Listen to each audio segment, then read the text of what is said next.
Mega greater Hyderabad development forum కన్వీనర్గా మరియు Kaundinya YouTube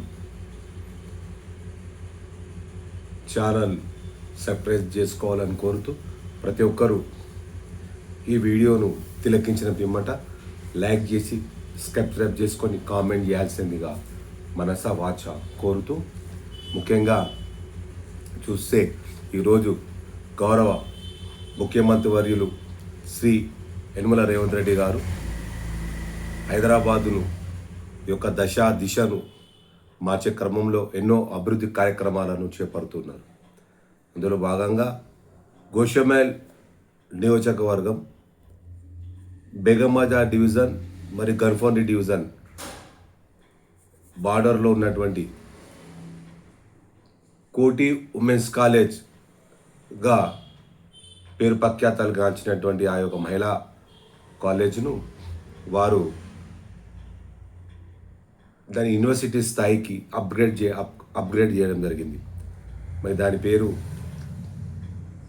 చాకలి ఐలమ్మ మహిళా విశ్వవిద్యాలయంగా మార్చి ఎన్నో అభివృద్ధి కార్యక్రమాలను చేపడుతూ ఉన్నారు.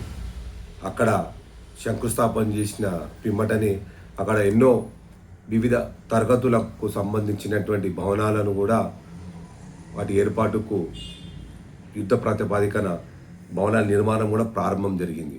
అంతేకాకుండా సెక్రటేరియట్ స్థాయిలో ప్రజలకు చూసే అవకాశం దాన్ని తిలకించి ఆనందించే విధంగా అక్కడ ఉన్నటువంటి విధంగా ఇక్కడ కూడా ఆ విధంగా చేయాలనేటువంటి ప్రయత్నం సఫలం కావాలని కోరుకుంటున్నాం. చాలా మంచి ప్రయత్నం.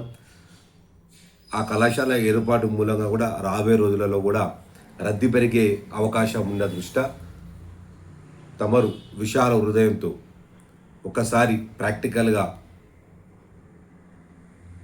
అక్కడ కనుక మనం గమనిస్తే అక్కడ ఫుట్ ఓవర్ బ్రిడ్జ్ నిర్మించాల్సిన ఆవశ్యకత ఎంతైనా ఉందన్నట్టు మనకు తెలియవస్తుంది.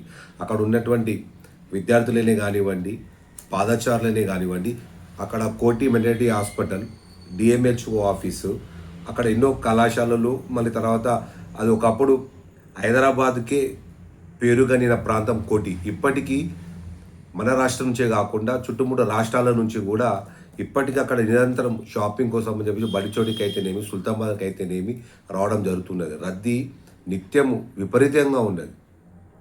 ఆ రద్దీని దృష్టిలో పెట్టేసుకొని ఈ ఉమెన్స్ కాలేజు జాతీయ స్థాయి మహిళా యూనివర్సిటీగా రూపుదిద్దుకోవడం జరిగింది. రాబో రోజులలో కూడా అక్కడ నూతన తరగతులు ప్రారంభించడం జరుగుతుంది.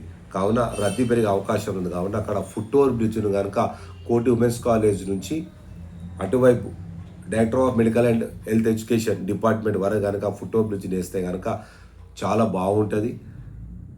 ఈ ప్రతిపాదనను ప్రభుత్వ పెద్దలు గమనించాలని కోరుకుంటూ, అదేవిధంగా ప్రతిష్టాత్మకమైనటువంటి కాలేజ్ నిర్మాణము గౌరవ చాకలి ఐలమ్మ గారి పేరు మీద కళాశాలను పెట్టడం జరిగింది.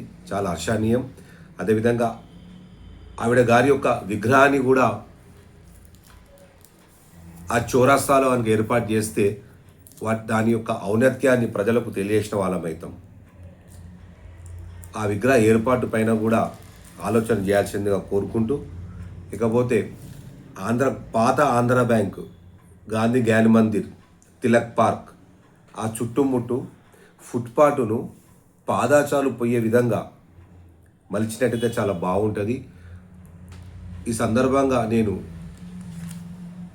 హైదరాబాద్ ట్రాఫిక్ పోలీస్ వారికి, స్థానిక సుల్తాన్ బజార్ పరిధిలో ఉన్నటువంటి ఏసీపీ గారికి, మరియు ట్రాఫిక్ డీసీపీ గారికి, మరియు ట్రాఫిక్ ఇన్స్పెక్టర్ గారికి, సిబ్బందికి నా హృదయపూర్వక కృతజ్ఞతలు, ధన్యవాదాలు తెలియజేస్తున్నా.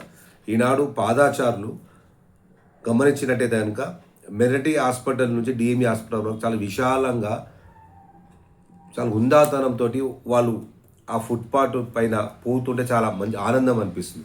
రోడ్డు పై నుంచి వెళ్తూ ఉంటే అక్కడ వ్యాపారాలు చేయడం వల్ల ఈ పాదచారి చాలా ఇబ్బంది అయింది. పాదాచారులకు ఇబ్బంది కలిగే విధంగా వాళ్ళు రోడ్డును ఆక్రమించుకొని వ్యాపారాలు చేయడం వల్ల ఆ ప్రాంతం యొక్క ఔన్నత్యమే కోల్పోయింది. ఇప్పుడు గాంధీ జ్ఞాన మందిర్ దగ్గర ఉన్నటువంటి తిలక్ పార్క్ చుట్టుముట్టు ఏదైతే ఫుట్పాత్ ఉందో, పాదాచారులు అక్కడికి నడుచుకుంటూ వెళ్తూ ఉంటే వాళ్ళ ప్రాణాలను కాపాడుకునే వాళ్ళు అన్నటువంటి ఒక ఫీలింగ్ కలుగుతుంది వాళ్ళకు. రాబోయే రోజులలో అదే పద్ధతిని మెయింటైన్ చేయాలని కోరుకుంటూ, మళ్ళీ ఈ ఫుట్పాత్ యొక్క ప్రాముఖ్యతను, దాని యొక్క అవసరాన్ని, మరి తర్వాత అదే ప్రాంతంలో చాకల ఐలమ్మ గారి యొక్క విగ్రహాన్ని ఏర్పాటు చేయాలని కోరుతూ, మళ్ళీ ఫుట్పాత్లను కూడా ఆధునీకరించాలని చెప్పేసి అటు జిహెచ్ఎంసీ అధికారులను కూడా చేతులు జోడించి గోల్కొండ జోనల్ కమిషనర్ గారికి, జిహెచ్ఎంసీ, మరి అదేవిధంగా Goshamahal circle 30 deputy municipal commissioner గారికి, అదేవిధంగా ఎగ్జిక్యూటివ్ ఇంజనీర్ జిహెచ్ఎంసీ సర్కిల్ 30 గారికి కూడా చేతులు జోడించి నమస్కరించి కోరుతున్నది ఒకటే, ఆ యొక్క పారిన ఫుట్పాత్లను అన్నింటినీ కూడా ప్రజలకు ఉపయోగం ఉన్న విధంగా మరమ్మతులు చేసి వారి యొక్క ప్రయోజనాలను కాపాడాలని కోరుకుంటూ సెలవు.